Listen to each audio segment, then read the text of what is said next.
She's gotten too fat now to enjoy things, my husband told his buddies.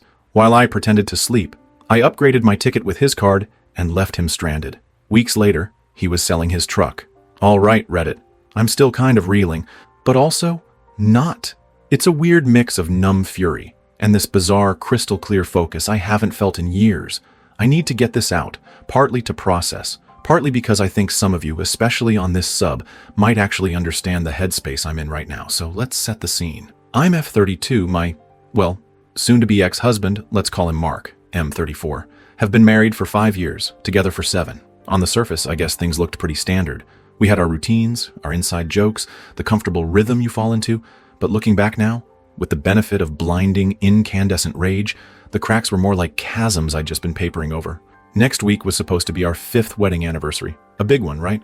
I'd been planning this trip, our trip supposedly, for months. Hawaii. The whole 9 yards, flights booked way in advance to get a decent price. A condo rental near a beautiful beach. Reservations made for surfing lessons I was nervous but excited about. Even a couple of fancy dinner spots I knew Mark would normally scoff at the price of, but hey, anniversary. I planned every single detail, spent hours comparing deals, reading reviews, crafting this perfect romantic getaway, and paid for it. All of it. Not just the flights and accommodation, but the activities, the rental car, everything. How? From the savings account I'd painstakingly built up over the last 2 years, meticulously setting aside a portion of my paycheck each month, while Mark seemed to view his own earnings as disposable income for gadgets, nights out with his buddies, and whatever else caught his fancy. He'd make vague noises about contributing later or covering spending money, but history told me that wasn't likely to happen unless I physically extracted the cash from his wallet. So, I just did it myself. Because I wanted this trip. We needed this trip. Here's the kicker. The part that makes what happened next feel like a physical blow. We'd been trying to conceive for over a year. A long, soul-crushing year of cycle tracking, timed intercourse that felt clinical instead of intimate, ovulation tests, temperature charting, and the gut-wrenching disappointment each month when my period arrived like clockwork. It wears you down. It puts a strain on everything. I'd been stressed, maybe a little withdrawn sometime, definitely not feeling my most confident self thanks to hormonal fluctuations and the constant feeling of my body failing me. This trip, it was supposed to be a reset. A chance to reconnect, relax, maybe let go of the stress, and finally get lucky in more ways than one. That was the hope anyway. The fragile, desperate hope I was pinning on this expensive vacation I'd orchestrated and funded. Fast forward to last night, the night before our early morning flight. Bags mostly packed, carry-ons strategically arranged, the usual pre-travel buzz mixed with my underlying TTC anxiety. I was exhausted after a long week at work and finishing the packing, so I lay down on our bed around 10 p.m., just needing to rest my eyes while Mark was on a Discord call with his usual group of friends in the living room. I wasn't fully asleep, more drifting in that state where you can hear everything but feel too heavy to move. And that's when I heard it. The volume was loud enough to carry clearly down the short hallway. It started, ironically, with one of his friends asking about the trip. But Mark wasn't echoing my excitement. No, he started complaining, whining actually, about having to go away for a boring couples thing instead of the boys' weekend camping trip they were planning for next month. Laughter from their end. Okay, annoying. But maybe just banter, I thought, trying to find an excuse for him even then. But then it got worse, so much worse. Someone must have asked about activities, maybe the surfing I'd mentioned being excited about, because Mark's voice, dripping with this casual, smug cruelty I'd occasionally glimpsed but always explained away, cut through the air. Nah, man, he said, followed by a short, harsh laugh. Hawaii? It'll be nice scenery, I guess. But honestly, she's gotten too fat now to really enjoy half the stuff I actually want to do, like the hiking trails or even just looking good on the beach. He paused, and the silence felt heavy, expectant. Then the verbal fist connected with my gut. It's like trying to roll a boulder uphill, you know?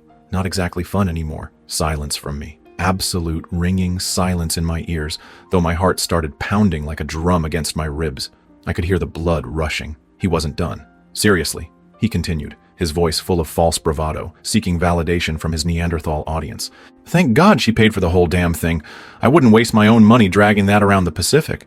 And then came the response from his buddies. Not awkward silence. Not a hesitant dude, uncool. Number, loud, boisterous, unadulterated laughter erupted from everyone on the call. One of them, I think it was Dave, even chimed in, gasping through his chuckles. Just make sure she packs enough snacks. Maybe get her some bigger luggage for him. More laughter. I lay there, perfectly still, breathing shallowly through my nose. If I moved, if I made a sound, the fragile dam holding back, everything, would shatter. He thought I was asleep. He felt safe enough, comfortable enough, to talk about me like that. About my body, the body I felt was already betraying me with infertility. The body I was pouring money I'd saved into taking on a trip meant to heal us. He reduced me to cargo, an inconvenient, overweight burden he had to tolerate because I'd paid his way. And his friends? They co-signed it with laughter. My eyes were closed, but the scene played out behind my lids. His smug face, their laughing faces, the money draining from my savings account, the negative pregnancy tests piling up in the bathroom drawer. It all coalesced into this single, searing point of pain right behind my sternum. He eventually ended the call, came into the bedroom. He probably saw me lying there, still as stone. He nudged my shoulder. "You out already, sleepyhead?" he asked, his voice infuriatingly normal, affectionate even. "Big day tomorrow. Hawaii." He sounded genuinely cheerful. The disconnect was staggering. He climbed into bed beside me, none the wiser. Fell asleep within minutes, probably dreaming of free booze on the flight I paid for. And me, I stayed awake. The initial shock, the wave of nausea and hurt, it crested and then receded, replaced by something cold, something hard and sharp and utterly clear. It wasn't sadness anymore. It was rage.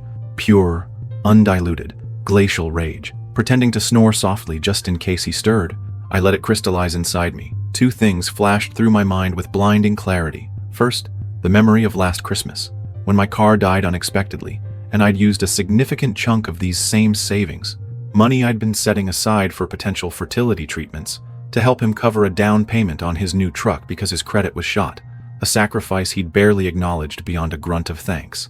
Second, the echo of my sister's voice from months ago, after Mark made a joke about my needing to lay off the bread at a family dinner. "He does that a lot," she'd said quietly later. Those little digs, pay attention. I'd brushed it off, defended him, said he didn't mean it like that. Now I saw it. The pattern, the casual disrespect disguised as banter, the utter lack of regard. He wasn't just being an insensitive jerk in a moment of drunken bravado. This was him.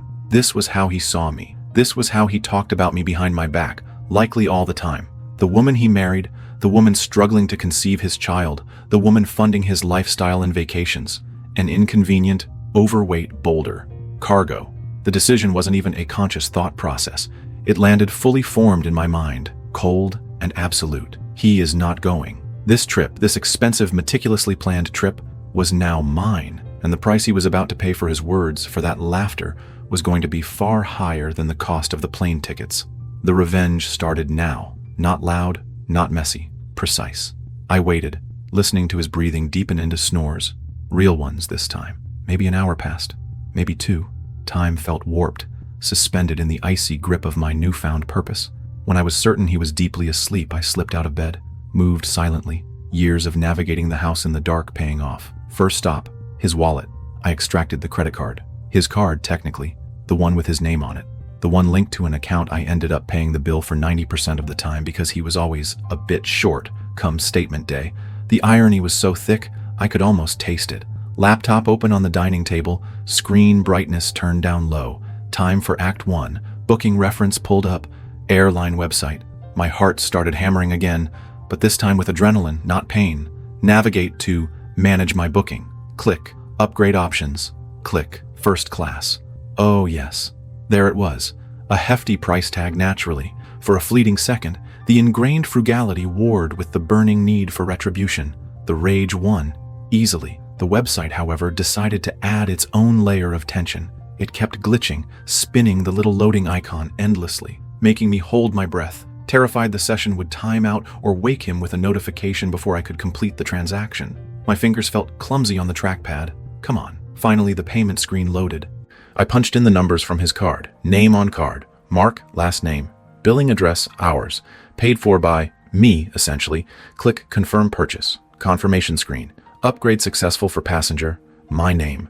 Seat 1, A prime. I meticulously took screenshots of the confirmation page, the seat assignment, the exorbitant charge hitting his card. Documentation for later, perhaps. Or maybe just personal trophies. Just my seat. His remained stubbornly back in cattle class. Perfect. Next, the hotel. This required more finesse. Access the booking for the condo near the beach. Look for modification options. Aha! I couldn't outright cancel without a penalty, but I could change the room type. With a few clicks, I downgraded the nice 2-bedroom condo we were supposed to share to the absolute cheapest, smallest studio room they had listed, probably a glorified closet overlooking the parking lot. Let him discover that little surprise upon arrival, assuming he even got there. Then, the master stroke. Opened a new tab, searched for that ultra-chic, ridiculously expensive boutique hotel nearby. The one he'd pointed out on a travel blog once and immediately dismissed as insanely overpriced and for pretentious. Found their booking site, selected the dates of our original trip, looked for suites, found one with a panoramic ocean view, private lanai, maybe even a plunge pool. Guest count 1. Booked it. Again, using his credit card details, stored conveniently in my browser's autofill from the last time I had to bail him out of some emergency. Prepaid, non-refundable. Locked it in. More screenshots. The total charges accumulating on his card were already eye-watering. Good. Last step for the night. Communication, or the deliberate lack thereof. Pulled up his contact on my phone. His picture, smiling obliviously. Finger hovered over the block button. No, not yet. That would alert him too soon. The reveal needed to be timed perfectly for maximum impact. I decided I would leave his number unblocked, let him board the plane, or attempt to, and only hit that final, satisfying block contact button the moment I was safely buckled into seat 1A, airborne and utterly unreachable. The thought sent a shiver of vindictive pleasure down my spine. Closed the laptop, slipped the card back into his wallet, crept back into the bedroom. He hadn't moved. Stood there for a moment, just looking at his sleeping form. No love, no lingering affection, just emptiness and ice. I got into bed, careful not to disturb him, and stared at the ceiling until the first hints of dawn started to break. Sleep was impossible, but my mind was sharp, focused, running through the next steps. Morning. Alarm goes off. Mark groans, complains, hung over from his jolly chat with the hyenas. I'm already up, showered, dressed, moving with quiet efficiency. He's oblivious, rushing around, blaming me for not waking him sooner. Complaining about the early flight, the usual morning chaos, but underscored by this massive, invisible chasm that had opened between us. The taxi ride to the airport was tense, but only for me. He chattered about the weather in Hawaii, the free drinks he planned to have on the plane, completely unaware of the storm brewing beside him. Check-in was automated kiosks, easy enough to do separately under the guise of needing different baggage allowances. Then, security. This was the critical point of divergence.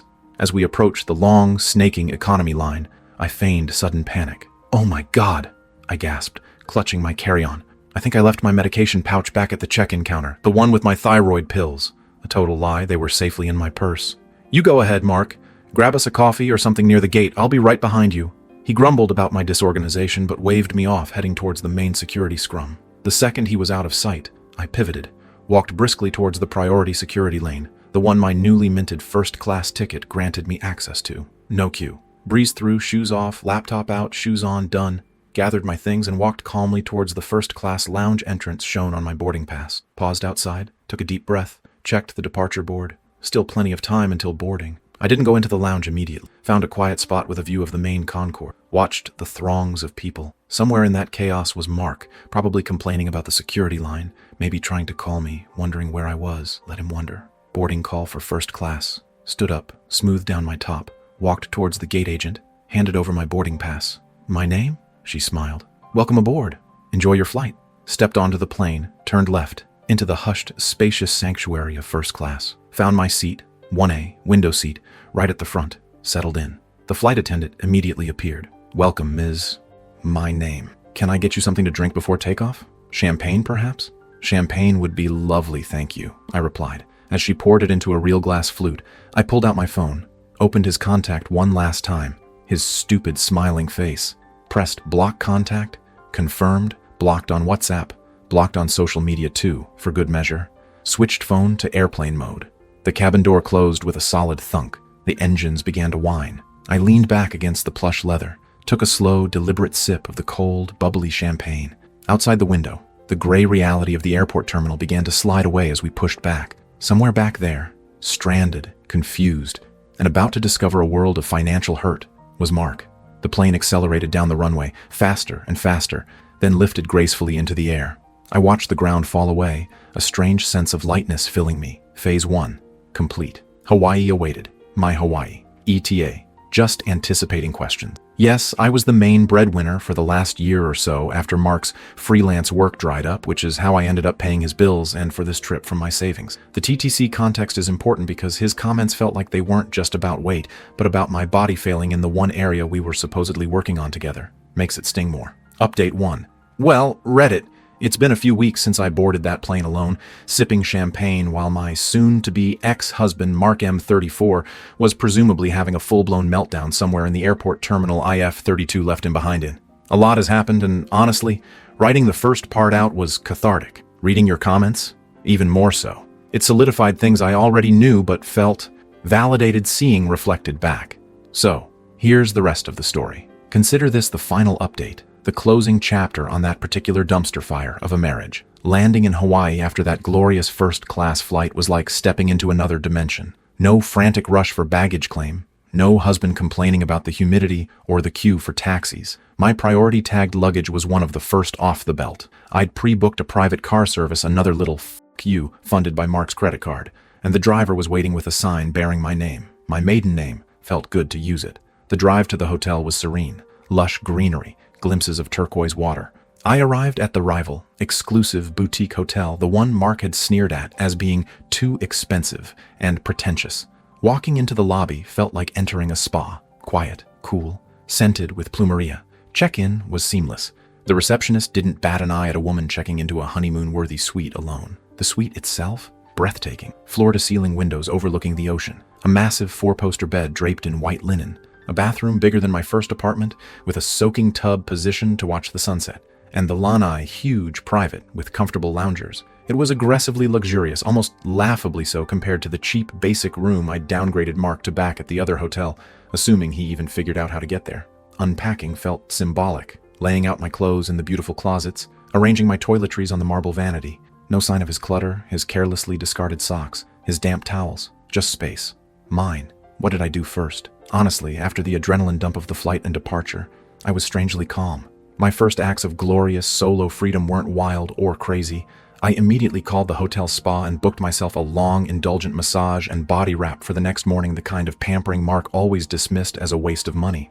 Then showered in the rainfall shower, put on a comfortable dress, and went down to the elegant hotel bar. I sat there, sipping a ridiculously overpriced cocktail, and just watched the ocean. Later that evening, I struck up easy, pleasant conversations with a couple of other guests, a friendly older couple celebrating their actual anniversary, and another solo female traveler. It was startling to realize how long it had been since I'd talked to strangers without Mark hovering nearby, subtly steering the conversation or making passive-aggressive comments later. It felt normal, nice. The rest of the evening, I simply sat out on my private lanai with a cup of tea, listening to the waves, wrapped in a plush robe, savoring the absolute peace and the feeling of being utterly, blissfully alone. No demands, no expectations, no one else's moods to manage. Just me. Now, about Mark. I'd kept my phone mostly on Do Not Disturb, letting the blocked calls and messages pile up unseen in their digital graveyard. Curiosity finally got the better of me on day 2. I briefly unblocked his number, bracing myself. It was something, a monument to male fragility and panicked entitlement. The initial messages, time-stamped from around the time he likely realized I wasn't meeting him at the gate, were confused, then annoyed. "Where are you? Boarding started. Get here. Seriously not cool if you're playing games." Then, a gap, likely the flight time, followed by messages time-stamped roughly corresponding to landing time plus frantic airport navigation. These were angrier. "Did you get on a different flight? UTF is going on? Answer me." The real fireworks started a few hours later. This must have been when he finally got to the original hotel, tried to check in, and was either told his booking was only for a tiny single room, or, more likely, had his card declined when trying to pay incidentals or even just get to the damn hotel. That's when the true meltdown commenced. It was a chaotic flood exactly as some of you predicted. Messages toggled wildly. "My card is declined. What did you do? They said it's maxed out. You have to fix this now. I have no money. You psycho bitch. Where the f*** are you? You left me stranded? I'll f***ing kill you when I find you. Tell me where you are staying right now. Are you even in Hawaii? Stop hiding." All of the above interspersed with sudden pathetic pleading. "Babe, please, I'm sorry. Just tell me what I did." Blaming. "My friends were just joking around. You took it wrong." More threats, more demands, more financial whining. It was like watching a toddler throw a nuclear tantrum, rapidly cycling through every manipulative tactic in the book. Dozens and dozens of missed calls, frantic voicemails, which I didn't listen to, and this waterfall of increasingly unhinged texts. It was pathetic, and deeply, deeply satisfying to read from my Ocean View suite. His meltdown wasn't contained, of course. He started roping others in. On day 3, I got a call from an unknown number. Answered cautiously. OP, this is Mark's mother. What is this nonsense I hear about you abandoning my son at the airport? You stop this foolishness right now and tell him where you are. You need to be a supportive wife. Click. Blocked. Zero hesitation. Then a text from a mutual friend, Sarah. Hey OP, Mark's kind of freaking out, said you disappeared on him in Hawaii. Just checking if you're okay? I read it, felt a pang of annoyance that he was trying to use our friends, and promptly ignored the message. My real friends, the ones I confided in before leaving, they knew the score and were running interference back home. The most significant call came from my own parents. They sounded worried. Mark had apparently called them, spinning some yarn about me having a breakdown, getting confused at the airport, and vanishing. He'd played the concerned husband role. I took a deep breath and calmly, factually told them exactly what he'd said, what I'd overheard, and what I'd done. There was a stunned silence on their end. Then my mom just said, "Oh honey, we told you he could be cruel." My dad chimed in, "You did the right thing getting away. Don't worry about him. Are you safe?" Their immediate support was a balm I didn't know I needed. They went from worried about me to furious for me. Did I engage with Mark during my trip? Minimally. After reading the initial barrage of insane texts, I let the block do its work for a few days while I thoroughly enjoyed my vacation. Surfing lessons, I wasn't too fat. Turns out I was pretty decent. Snorkeling, reading by the pool, eating delicious food without commentary on my choices. On day 4, feeling particularly serene after my spa treatment, I unblocked him momentarily one last time, scrolled past the continued stream of panicked garbage, typed out a single simple message, "Saw your messages, enjoy figuring things out, goodbye," hit send, blocked again, permanently this time, on all platforms. My only other communication was indirect. I started posting photos on my private but Mark-adjacent friends followed Instagram. Me, smiling, holding a cocktail against a sunset. Me, giving a thumbs up on a surfboard. Me, looking relaxed and happy, reading by the pool at the obviously expensive hotel. Captions were deliberately bland. Loving this view, fun day, let his friends and family see. Let him see if they showed him. Let him contrast my blissful reality with his self-inflicted airport purgatory. The rest of the trip was exactly what I needed. Healing, clarifying, empowering. I felt lighter, physically and emotionally. The constant low-level anxiety I'd lived with, trying to manage Mark's moods and ego while dealing with my own TTC stress, was just gone, replaced by the salt air and the quiet satisfaction of reclaiming myself. The flight home? First class again, obviously. The final charge on his soon-to-be-canceled card. I spent the flight drafting emails, making mental lists, and preparing for the final stage. No sadness, no regret, just cold, hard resolve. Landed back home, collected my luggage. Before even leaving the airport terminal. Standing there, by the baggage carousel, I sent him one final text from my now Mark-free phone. "I'm back. Have your things removed from the house by 6 p.m. tomorrow, or they will be disposed of." No threats, just a statement of fact. I didn't go straight home. Stayed the first night at my sister's place. She'd been my rock through this. Turns out, while I was sipping Mai Tais, she and my best friend had gone over to the house, using the spare key I'd given her ages ago. Packed every single item belonging to Mark into boxes and garbage bags and moved it all into the garage. Bless them. They'd even documented the state of the house beforehand just in case. The next morning, feeling fortified, I went home. First call, a locksmith. Changed every single lock on the doors before Mark's deadline even hit. Felt damn good hearing those new tumblers click into place. He showed up precisely at 5:45 p.m. I watched him from the window pull up in his stupid truck, the one I helped pay for. He looked rough. Deflated. He walked up to the front door, tried his key, frowned when it didn't work. Then he saw me standing just inside the storm door. I didn't open the main door, just spoke through the glass. He started immediately. "OP, thank God, I've been so worried. What the hell happened? We need to talk." I cut him off, held up my hand. My voice was flat, devoid of emotion. "Your things are in the garage, Mark. The side door is unlocked. Get them and go." He looked stunned. "What? No, we need to discuss this. What I said, I didn't mean..." "Oh, you meant it," I said, the coldness in my own voice surprising even me. I reached into my pocket, pulled out the wedding ring I hadn't even realized I'd stopped wearing halfway through the trip, and the spare key to his truck I still had. I opened the main door just a crack, enough to slide them through the gap onto the porch floor. "Take these too." He stared at the ring, then back at me, confusion warring with dawning horror on his face. "What are you saying?" I looked him dead in the eye. "You said I was too fat to enjoy the trip. You were wrong. I enjoyed it immensely without you. We are finished." He started sputtering, trying to argue, to justify I wasn't having it. "And Mark," I added, "regarding finances. Any joint accounts we technically still share have been frozen pending legal separation. And that credit card bill, the one for your card that paid for my first-class flights, my suite, my spa days, my dinners, that's entirely your responsibility now. Consider it damages for 7 years of putting up with your bullshit. Get your stuff and get off my property." Then I closed the main door, locked the deadbolt, and walked away from the door, ignoring his banging and yelling that started up immediately. He eventually realized I wasn't opening it, loaded his crap into his truck. It took him several trips, served him right, and finally peeled out of the driveway. Silence descended. Blessed, absolute silence. The aftermath? It's still ongoing, but the trajectory is clear. Divorce lawyer retained the next day. Papers filed. He tried to contest things initially, claiming emotional distress. The fucking audacity. But when faced with potential discovery about his finances, or lack thereof, and my documentation of his behavior, and those lovely credit card statements, he folded quickly. Where are we now, a couple of months down the line? I'm good. Really good. Healing. Focusing on work, friends, family, rebuilding those savings he depleted. The TTC journey is on indefinite hold, and honestly, the relief is immense. Maybe someday, with someone who actually deserves it, but for now, I'm rediscovering myself. And Mark? From what I hear through the grapevine, I have zero direct contact. He's a mess. He was forced to sell his precious truck to even begin tackling the mountain of credit card debt I gifted him. He apparently couch surfed for a while before slinking back to his parents' place. And the best part? He's still desperately, pathetically trying to win me back. Leaving tearful voicemails with my sister, sending awkward thinking of you messages via mutual acquaintances he hasn't alienated yet, trying grand gestures like sending flowers to my work. They went straight into the bin. It's pitiful. He just doesn't get it. He thinks the problem was getting caught, not the disgusting behavior itself. He blew up his life because he couldn't respect the person funding it. He mocked my body while we were trying to create a life together. He valued his friend's fleeting laughter over 7 years of partnership. He got exactly what he deserved. The revenge wasn't just the trip or the debt. It was me removing myself from his life entirely, leaving him to wallow in the consequences of his own cruelty.